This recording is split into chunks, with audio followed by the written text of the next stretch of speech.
thank you for taking the time to talk with me today. I'm Thank really you. yeah, I'm really interested in talking with you about this film. I think that it's a very impactful film, and yeah, I'm looking forward to learning more about you and the process of making this film. So the movie is Relative, and this is a very deep and personal story for you on a very sensitive subject matter. It's something that needs to be discussed, right? But I'm interested in knowing what made you decide to document it on film and kind of put it out there to the world.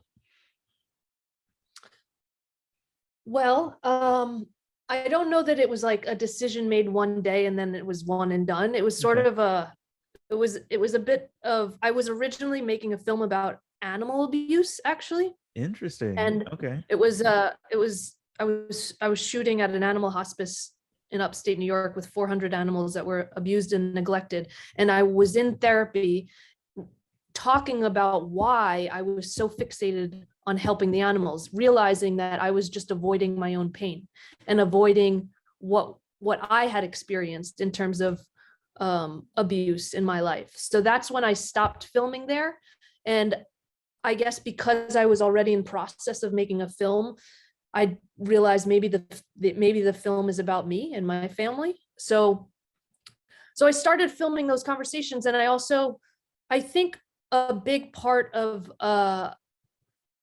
experiencing abuse as a young, well, maybe at any age, but for me personally, in my childhood years, there's a lot of question around, well, there's an experience of blurry memories and just holding on to what is okay and what's not okay in terms of relationships in your family. And I think part of filming for me helped me remember, oh no, this was not okay. You have to kind of keep telling yourself that, to really hold on to the fact that this was wrong and we need to talk about it.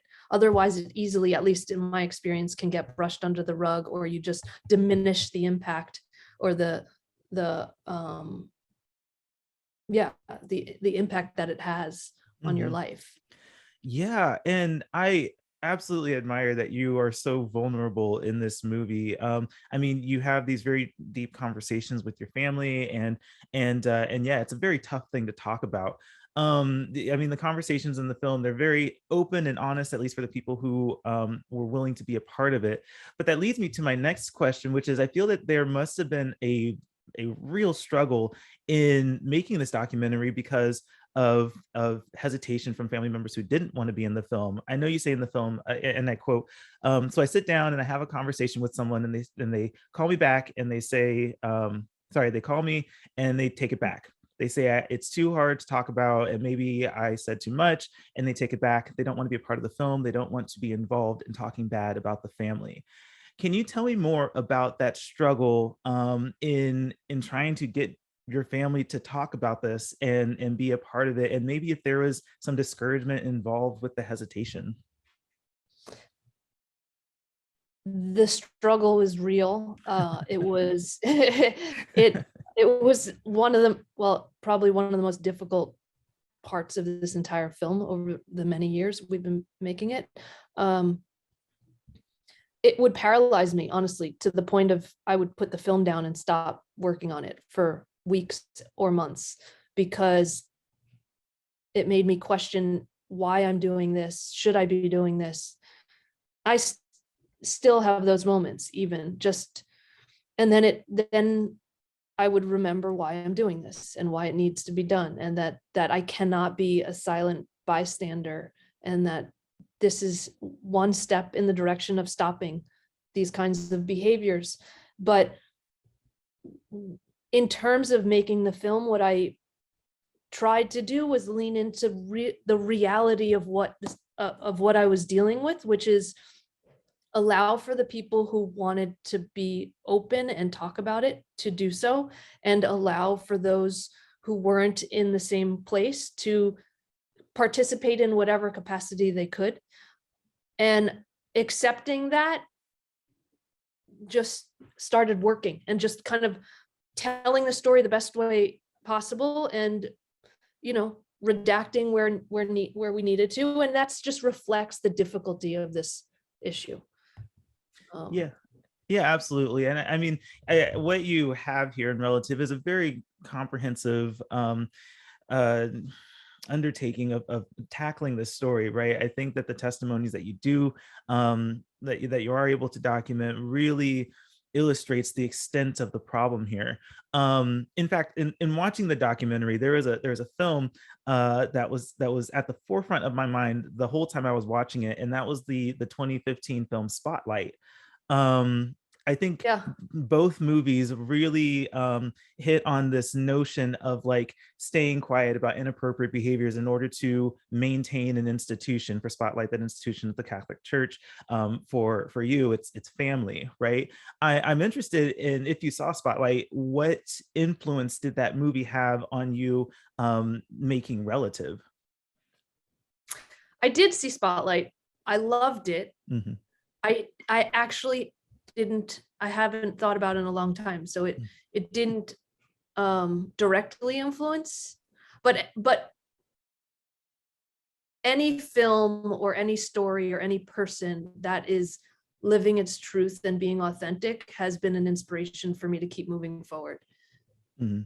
Absolutely. Yeah, yeah, for sure. And Spotlight is a great one to revisit. Yeah, I actually I want to go back and watch it because it's been a while. Thanks for Yeah, bringing it up. no, it's a good one. And I think, again, with these kind of films, it's so important to get these subjects out there. You bring up the Catholic Church in Relative, where you wrote a speech about your truth and was told that that isn't appropriate here. And I mean, that's really tough to internalize. Can you tell me more about that? Like, when it comes to like you processing this at an early age, and then having these institutions not be as supportive of you? Yeah, I mean, I took that really hard. That Mhm. was just really, it just felt like more of the same though, because the Mhm. family institution was doing the same thing. Right. It came out in my family that I was abused, and it was like, okay, let's address it, but also not talk about it. And Mhm. then went away for years. And then it came back up when I was just like, hold on, people. You know, I was a I was a teenager, and it came back up again because I had a breakdown. And then they took more steps to address it, and then it went away. So Mhm. same with the Catholic Church. It was sort of like that was my home to a certain extent. My family's my home. The church was something, you know, my family's very dedicated to, going on Sunday. And Mhm. um, so to be sort of rejected was very difficult and caused me to question all of it. Um, and I found my way back to spirituality through different avenues versus, an institutionalized Mhm. religion like Catholicism. Absolutely. For sure. So I kept the faith, but in different ways. Good. And I think that that's a journey that everyone has to explore on their own. And I'm so happy that you have kind of found that path that makes sense for you in your life. So that's awesome. Um, you at the end of the film announced that you have become a mom. And congratulations on that. That's Thank very you. exciting. I wonder, how has exploring, the dark family history that you have, how has that helped shaped how you are approaching being a parent yourself? Mm. Um, I'm trying not to project my feelings onto my child as much as possible. So now I've had another daughter 6 weeks Oh, ago. So now I have two wow, daughters. Um, congratulations. Thank you. It's I'm I think the experience has just taught me to, you know, uh I mean they're very young, so I Mhm. haven't had much experience, but it's just about helping them to find their voice and really allowing them to be who they are and not force them into something I feel that they should be doing. Or, Mhm. yeah, it's really just accepting and allowing, and I'm really leaning into listening and having real conversations and just sharing as much as I can to communicate. I mean, my daughter's only 2.5, but we do have this beautiful relationship where we talk about what we did that day and talk about our feelings. And, that for me is important. Very cool. Very cool. We only have a couple minutes left. I actually kind of want to come back to that animal abuse film that you started this project with. Is that something that you're going to pursue later or come back to? It seems like that's a whole nother project for you. I would love to. It feels old now because I started it in 2009. Oh, I see. So I probably won't go back to it. Mm-hmm. But it was an interesting parallel in that the hospice itself and the institution fell apart because PETA came in and shut it down. And so this idyllic place started to fall apart in front of my eyes, in front of the camera, which is a little bit of a similar experience to what happened with my family as I started to dive deeper. So I loved the parallel there. And I actually, at one point, I was going to weave the storylines together and have it be one film. But Laura Poitras, my producer, was like, I don't know that you're going to care about the animals once you get into your family, conversation. So it's cutting room floor. Well, I don't know, outtakes for the DVD release that could be maybe just for you. Yes, I would love to see that, because I think that it's fascinating. It really is. I think that there's such a robust story just in what you're telling, even back in 2009 with animal abuse. I mean, that's a subject that is still relevant, even if that particular organization isn't here anymore. So maybe you'll inspire me to go back to that. Yeah, I think that could be a good idea. And when it comes out, I'll pull this interview and we can address it again. It's amazing.